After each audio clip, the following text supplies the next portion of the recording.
Hello guys, welcome to our YouTube channel, The Civil Vanda. And today's topic is force acting on a pipe band due to moving fluid. तो मान लेते हैं कि एक pipe band है हमारे पास। इसके अंदर फ्लूइड हमारे पास फ्लो हो रहा है।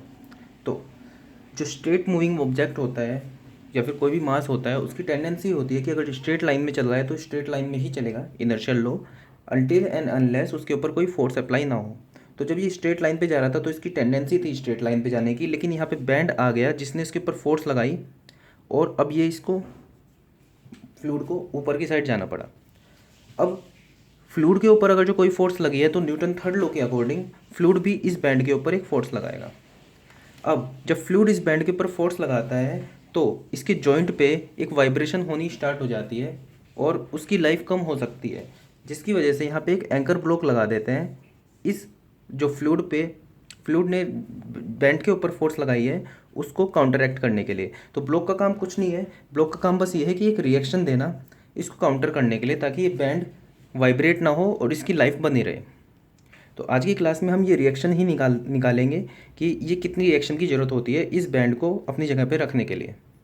अब फोर्स निकालने के लिए हमें दो चीज़ें पता होनी चाहिए, एक तो कंट्रोल वॉल्यूम और एक second law of motion Newton ने जो दिया था, वो दिया था कि किसी भी मास पे अगर हमारे फोर्स अप्लाई करते हैं तो उस डायरेक्शन में उसकी rate of change of momentum होती है, वो फोर्स से हम निकालते हैं। मतलब force is equal to D P by T T. अब कंट्रोल वॉल्यूम पहले देखते हैं। अब ये जो लगती है ये पार्टिकल्स पे लगती है, लेकिन जो फ्लूइड होते हैं वो डिस्क्रीट पार्टिकल्स का एक सम होते हैं। तो हम हर पार्टिकल पे फोर्स लगाएंगे तो ये थोड़ा अजीब सी चीज़ हो जाएगी। तो इसलिए हम एक कंट्रोल वॉल्यूम मान लेते हैं, मतलब दो बाउंड्रीज मान लेते हैं। ठीक है, इसके बीच में जितना भी फ्लो होता है उसको हम एक कंट्रोल वॉल्यूम मान के उसके ऊपर हम एक फोर्स लगा देते हैं। ठीक है, और उसके ऊपर ये फोर्स अप्लाई कर देते हैं हम। तो अब यहाँ से मान लो एम डॉट मतलब कुछ पर सेकंड यहाँ से इतने किलोग्राम मास अंदर आ रहा है और उतना ही किलोग्राम पर सेकंड मास यहाँ से बाहर जाएगा। ठीक है, ये हम एज्यूम करते हैं, मतलब इसको हम स्टेडी फ्लो एज्यूम करते हैं एक तो, और इसको हम इनकम्प्रेसिबल फ्लो एज्यूम करते हैं। उसके बाद हम ये अप्लाई करते हैं तो हमारे पास आता है force is equal to change in momentum per unit time. तो M V two minus V one per unit time. ठीक है, अब m अपॉन टी को लिखने का तरीका एक अलग होता है, m डॉट से इसको रिप्रेजेंट करते हैं। तो मास की क्या होता है हमारे पास, density into volume per unit time. अब वॉल्यूम अपॉन टाइम जो होता है हमारे पास वो डिस्चार्ज होता है, तो हम m डॉट को हम लिख सकते हैं रो क्यू। तो हमारे पास जो फोर्स आ जाती है कंट्रोल वॉल्यूम के ऊपर, हम यहाँ पे कंट्रोल वॉल्यूम के ऊपर की बात कर रहे हैं, जो फोर्स आ जाती है किसी भी डायरेक्शन में, यहाँ पे मान लो x डायरेक्शन की बात कर रहे हैं, वो आ जाती है हमारे पास rho Q V two minus V one. यहाँ पे V two minus V one ये है कि अगर यहाँ पे इस पर फोर्स लगी कंट्रोल वॉल्यूम के ऊपर तो इनिशियली इसका वॉल्यूम अगर जो वी वन था वो वेलोसिटी इसकी वी वन थी, फाइनल वेलोसिटी इसकी वी टू थी, तो हम फोर्स को हम ऐसे भी लिख सकते हैं, force is equal to rho Q V two minus V one. तो अब सीधा बैंड पे आते हैं। तो हम एक बैंड मान लेते हैं जिसके अंदर वाटर फ्लो हो रहा है। इनिशियली ये इसको कंट्रोल वॉल्यूम मान लेते हैं हम यहाँ से यहाँ तक को। तो इनिशियली कंट्रोल वॉल्यूम के अंदर जो वेलोसिटी है वो वी वन है, फाइनल जो बाहर निकल रही है वेलोसिटी वो वी टू है, और ये जो बैंड है वो थीटा एंगल पे है, डिफ्लेक्ट हो रहा है।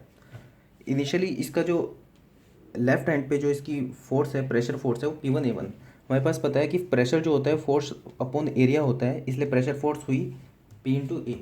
ऐसे यहाँ पे पी टू ए टू यहाँ पे फोर्स लगी है। तो हम सीधा अप्लाई करते हैं momentum equation sigma F X. X direction में हम जब इसको अप्लाई करेंगे sigma F X is equal to rho Q V two X minus V one X. तो अप्लाई करते हैं इसको सिग्मा एफ एक्स। सबसे पहले हम देखते हैं एक्स डायरेक्शन में कितनी फोर्सेज हैं। तो एक्स डायरेक्शन में फोर्स है ये लग रही है एक्स डायरेक्शन में, तो ये आ गई पी वन ए वन। और देखते हैं यहाँ से एक्स डायरेक्शन में ये, अब ये एंगल पे लग रही है एक। ठीक है, तो ये फोर्स एक एंगल पे लग रही है, तो इसके कॉम्पोनेंट तोड़ लेते हैं दोनों। ये एंगल थीटा होगा, देखो ये जेड बन रहा है तो ये एंगल थीटा है, तो ये भी एंगल थीटा होगा। तो ये पी टू ए टू है, तो ये एक्स डायरेक्शन में होगा P two A two cos theta, और ये होगा P two A two sine theta. ऐसे यहाँ पे वेलोसिटी वी टू जो है ऐसे लग रही है, तो ये कॉम्पोनेंट इसका वेलोसिटी का होगा वी टू, ये एंगल अगर जो थीटा है तो ये वी टू है, तो ये वी टू कोस थीटा, और ये वाला होगा वी टू साइन थीटा।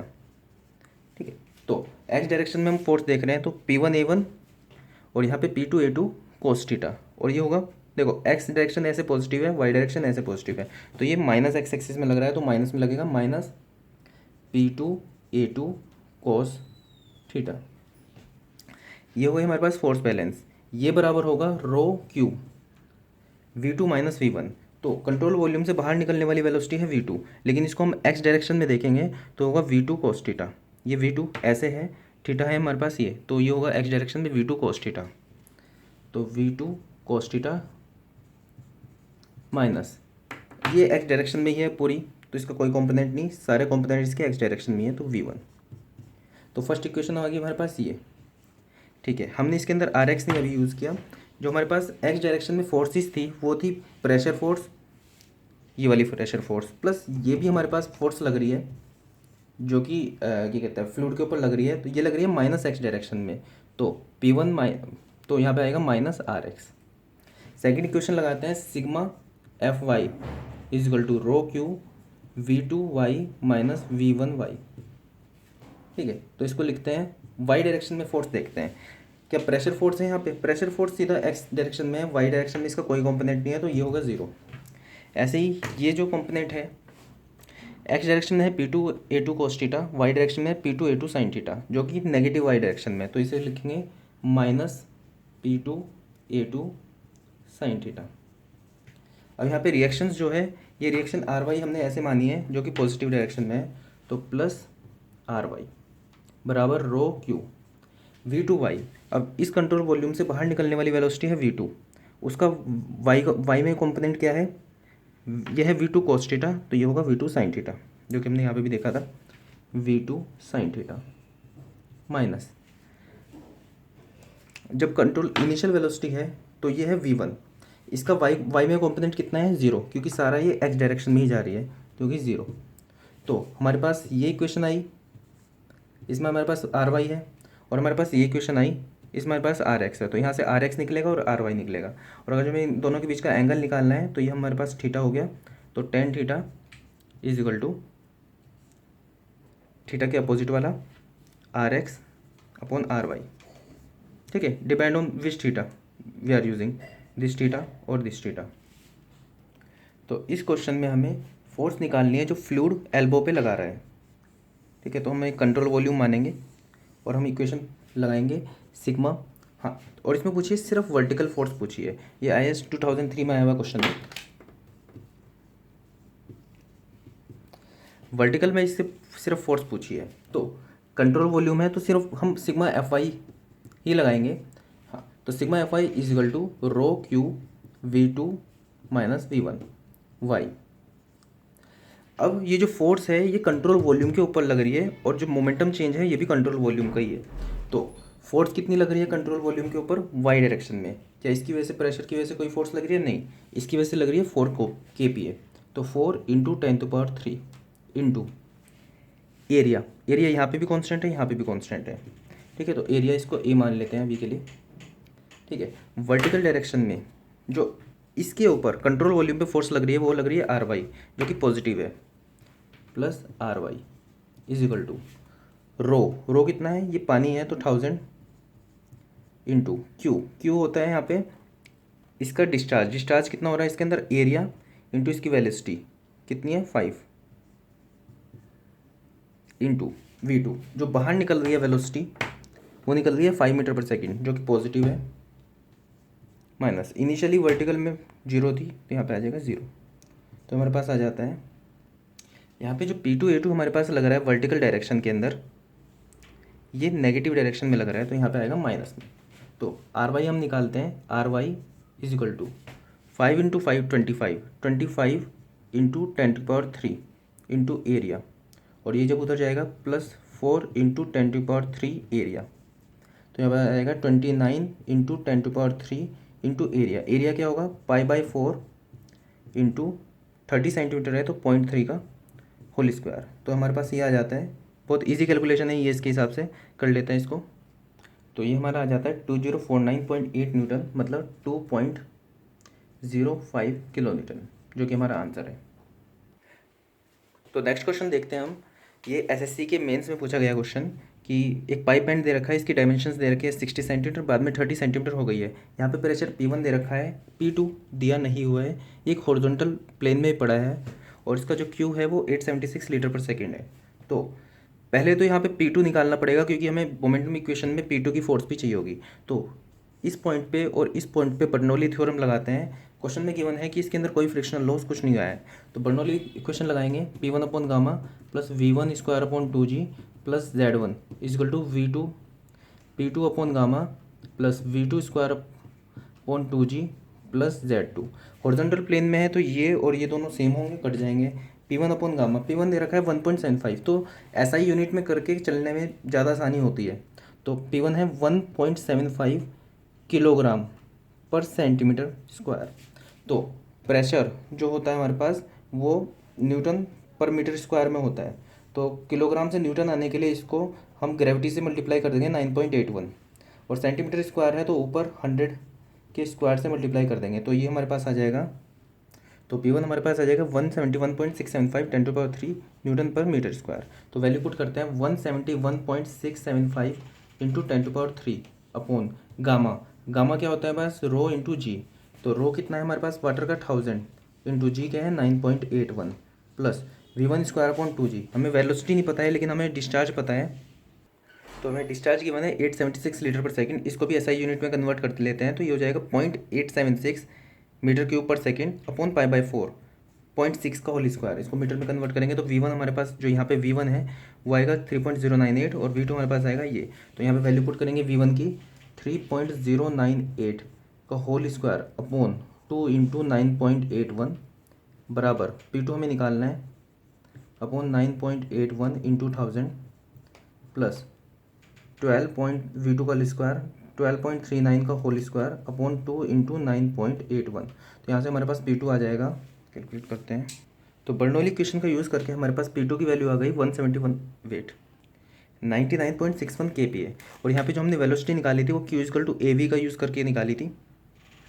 तो हम मोमेंटम इक्वेशन लगाते हैं, यहाँ पे पूरा मोमेंटम होगा, कंट्रोल वॉल्यूम होगा, उसके ऊपर हम फोर्स की इक्वेशन लगाएंगे sigma Fx is equal to rho Q V2 minus V1 x direction में।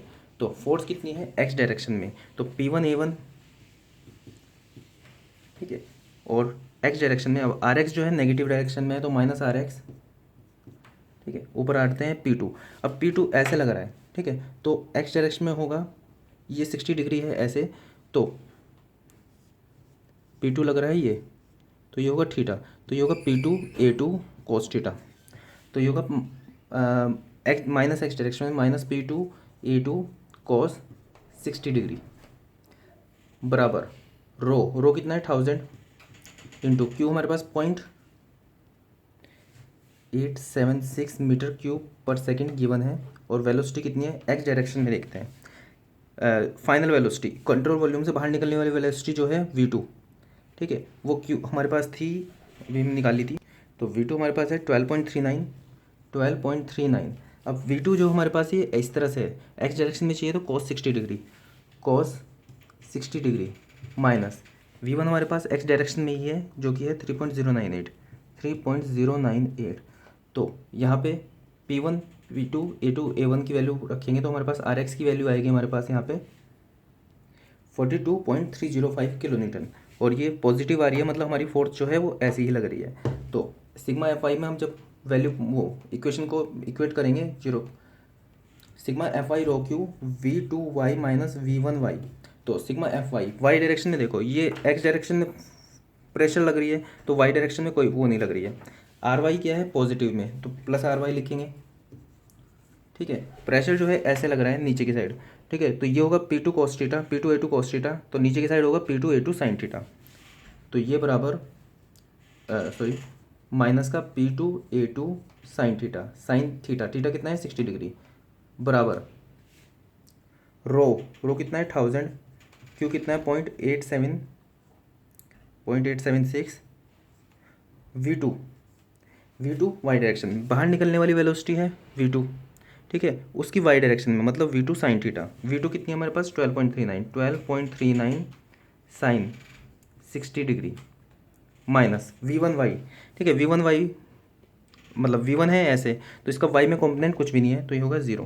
तो यहाँ पे हमारे पास आर वाई की वैल्यू आएगी, तो आर वाई की हमारे पास वैल्यू आ रही है 15.5 किलो न्यूटन। तो आर एक्स हमारे पास आ गया हमारे पास 42.305, आर वाई हमारे पास आ गई 15.5 किलो न्यूटन। तो थीटा निकालेंगे तो tan theta is equal to, tan theta मतलब अपोजिट वाला 15.5 अपॉन आर एक्स 42.305, तो थीटा हमारे पास आ जाएगा टेन इनवर्स,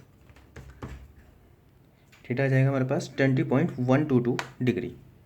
तो ये क्वेश्चन भी एसएससी के मेंस में 15 नंबर का आया था और गेट के हिसाब से भी बहुत इंपॉर्टेंट टॉपिक है ये। So that's all for this class. अगर आपको ऐसा लगता है कि मैं आसान तरीके से आपको इस टॉपिक समझा पाया तो प्लीज़ वीडियो को लाइक कीजिए और चैनल को सब्सक्राइब कीजिए। Thank you.